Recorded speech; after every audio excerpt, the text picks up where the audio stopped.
This simulation is not confined to this level that we call the human world, but there are other levels of it which we call the spirit world. And what if, when people leave the body, if they are not at a state of awareness, what the Eastern religions would call enlightenment, to be vibrating to a frequency which comes from your perceptual state, to get out of the frequency bubble that this simulation is on all its different levels. Well, how about you just go back into the cycle and you keep recycling, not actually onto a billionth of a pinhead, but from one, although it just appears like that, but you're actually reincarnating from other levels of the simulation into this level of the simulation, and it just goes on and on and on.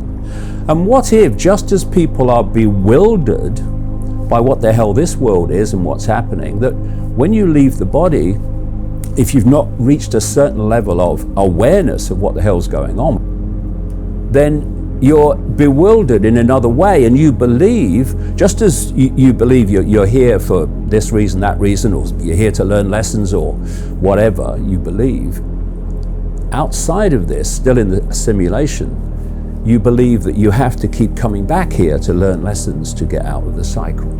And it was interesting to me that when you look at ancient cultures, cultural beliefs, they do believe in this cycler movement in and out of this reality. And there's a very old esoteric concept of what they call the ring pass not. The ring pass not is perceived to be a limit, symbolize it as the outer rim of a bubble, that if you're not in a certain vibrational state, i.e. state of awareness, which is why they relate enlightenment to getting out of here, then you can't get through the ring pass not. Other religious beliefs talk about the Ouroboros, which is the snake eating its own tail, which is symbolic of this limit, this ring pass not. And so it becomes clear to me that the trap is much bigger than just the manipulation of this reality that we call the human world. It goes beyond that, well beyond that. So you come into this world to learn lessons, but what happens? You suffer from emotional and mental traumas and challenges. It pulls you into depression, into anxiety, into fear, the four-letter word that controls the world, and if actually controls the simulation in all its forms. And you leave the body overwhelmingly in a low vibrational state, so you don't get out of here. The idea is that you keep control of perception, i.e. frequency, to the point where no one gets out of here. And you know, there are traps everywhere. Like there's the trap of, yeah, it's about reincarnation and learning lessons. It's a freaking trap. It's not about learning lessons. We don't have to learn lessons. We are all that is, has been, and ever can be. We don't have to learn lessons to stop incarnating on a billionth of a pinhead or into this level of the simulation, whichever you choose to symbolize it as. We can reach our own state of enlightenment just by the realization of who we are. And if you look at when you come into this reality, the human world, what are they telling you from cradle to grave to self-identify yourself with? The body and the labels of a human life. They're saying you are a man, you are a woman, you are something in between. You are this sexuality, you are that race, you are this religion, you are that income bracket. All these labels, that's who you are. And if you perceive yourself in those incredibly limited terms, because they're not who we are, they are experiences that who we are, consciousness, it's briefly having in a human life. But if you self-identify with those labels, you're self-identifying with limitation. When you self-identify with limitation, your sense of limitation becomes expressed vibrationally in a low vibrational state. Which means when you leave this reality, this human reality, you're in a vibrational state that stays in the cycle, round and round and round it goes. And you know, the other part of the trap is, where did the simulation come from? And I've been writing about this for quite a while. As Rich Terrell at NASA said, if this simulation, which he believes it is, who the hell created it? And this brings us to that question, why can't we see that which is manipulating us in a non-human form, as I say it is? Well, because we can only see this tiny narrow band of frequency called visible light, and the force that is manipulating human society, controlling the simulation, actually created the simulation to enslave us by enslaving our perception. It's what the simulation is, enslavement of perception, is operating outside the band of frequency that we can see. And if we call this reality the third dimension, keep it simple, and a higher or another level of frequency high enough for us not to be able to see it, the fourth dimension is what spiritual people call the astral dimension or the astral plane.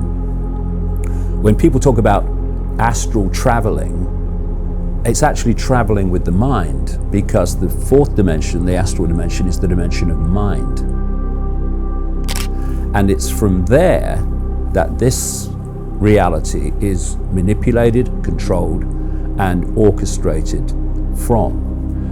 You know, you talk to people about other dimensions, even if they accept that that's real, they perceive other dimensions to be way out there. Oh my God, they're way out there, these other dimensions. Well, some of them are.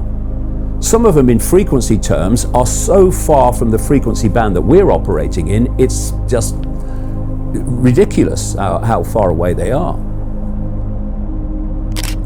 But other dimensions, like this astral dimension, the lower level of it, the lower frequency level of it, actually is fusing into this. It bleeds into this reality. And if you look at how they describe the lower levels of the astral plane, the fourth dimension, what they call the lower astral, and you talk to people in different ancient cultures, you talk to people in the spiritual movements of today, they'll say that's the place where the demons are. That's the place where the demonic consciousness is. That's where the darkness is, as they would call it. Then, when you get out of here, you're hitting these other levels of the simulation that are recycling you back in the form of what's called soul. We talked before about the way to get beyond this trap at this level. The answer of getting out the whole thing is exactly the same. It's the same answer. See, every time we think, every time we feel emotion, we are generating a frequency. We are vibrating on the frequency related to our perception and our mental and emotional state all the time. So you'll get people who are in a state of depression or anxiety or fear or whatever, and they'll say things like, oh, I feel so heavy today. I'm so heavy. And that's because their state of being, their emotional and mental state, is generating a low, slow frequency, which is what these low vibrational emotions resonate to. And so they feel heavy because their energy field becomes dense because it's not vibrating quickly. And then people who are feeling joy and love and happiness, they'll say, I feel so light today, right? Because they, from that mental and emotional state, are generating frequencies, very high, fast frequencies, that make their energetic field vibrate very quickly. Now, this ring pass knot is only stopping people getting out of this nonsense if they stay within the frequency of this ring pass knot. And this is why this force and its global network, its global cult, does not want people joyful. It doesn't want people happy. It doesn't want people expressing love. It wants people in anxiety and fear, and what's going to happen next, and what about the kids, and are we going to put food on the table, and what about the rent, and oh my God, have you seen the price of energy? That's what they want. Oh God, there's a war now.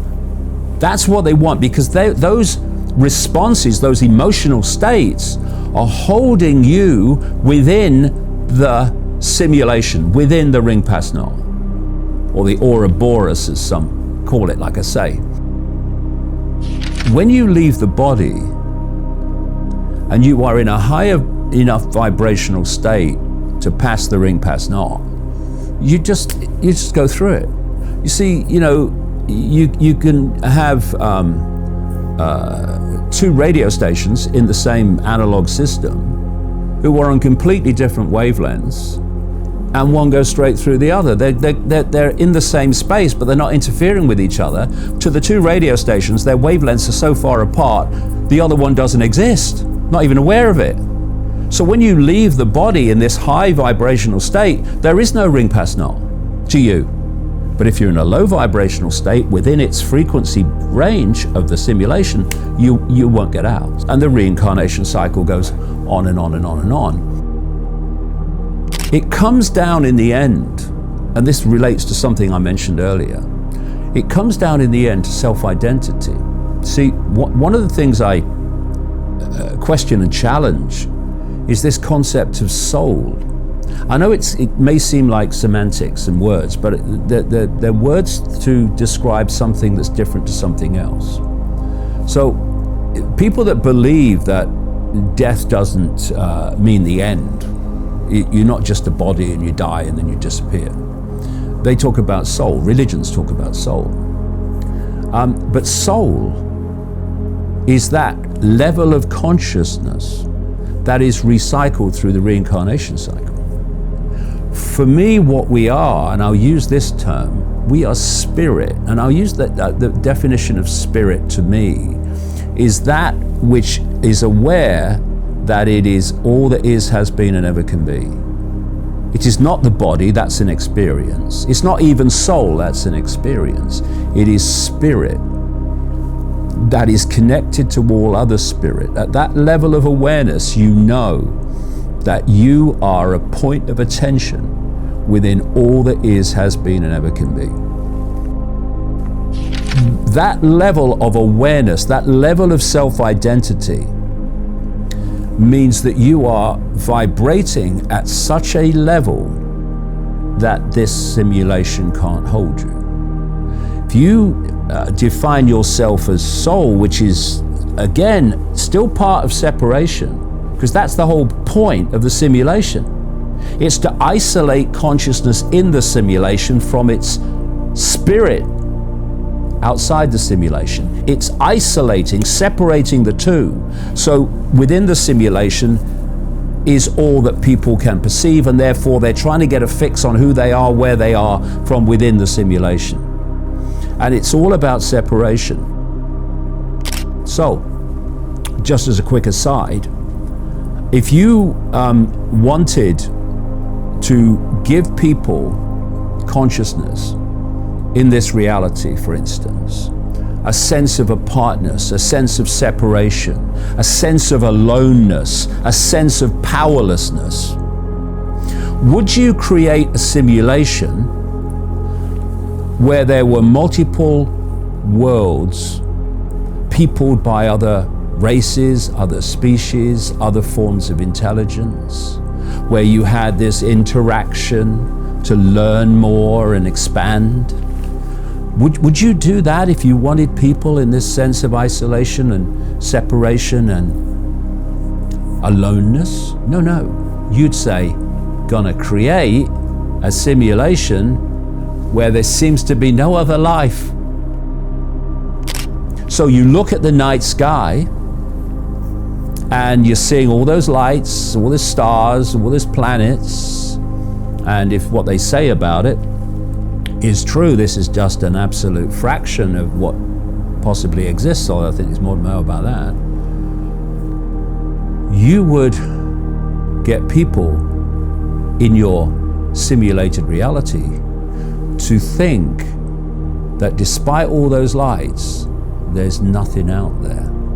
There's no other life. Because that gives you a sense of aloneness, of apartness, of separation. We live in a lifeless universe, and there is no other life but us. I mean, that's the ultimate separation, isn't it? Where are the aliens? Well, if there was interaction between us and, quote, enormous numbers of aliens that you would expect in the universe, then humans would be a very different species. They'd be very much more aware, very much more knowledgeable, very much more understanding of where they are and who they are and what's going on.